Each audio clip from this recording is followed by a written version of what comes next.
Hi guys, share ko lang po ang aming kwarto. Sa wakas tapos na rin dahil isang linggo na po yan inaayos at naayos na rin sa wakas. At pagkatapos ay nag-ano na po ako ng aking mga gamit, eme lang po, char. Tapos ayan, nagtutupi na po ako ng aming labahan dahil madami talagang aking labahan dahil maglalaba po ako bukas ng umaga. Hapon na nga po niyan, mga 4:2 ata, ganun, mga 4:5, ganun. Yan, tapos, pagkatapos nyan ay ipupunta ko po yan sa labas para bukas ay labhan na lang po ng maaga. At syempre, magbibideo tayo bukas para makita nyo ang aking paglalaba. Hay, napakapagod mag voice over, Charis.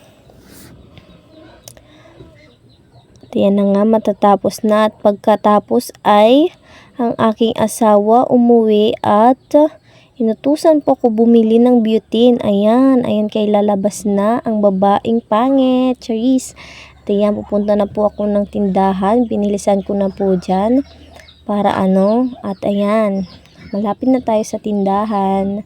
So, ayan, itong bumungad agad sa atin ay nagmamarites. Sabi ko, tao po, pabili po ng butane. At ayan, hindi pa nga po binibigay dahil nagmamarites pa sila.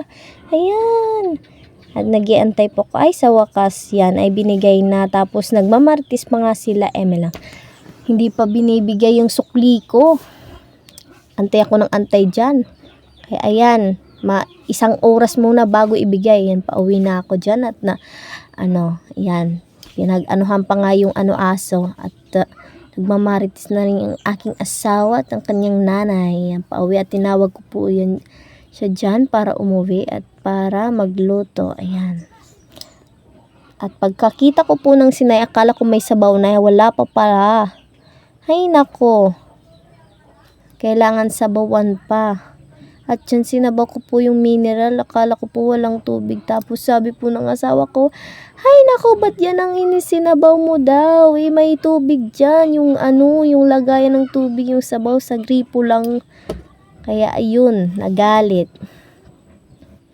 Yun lang po. Share ko lang po. Goodbye. Thank you.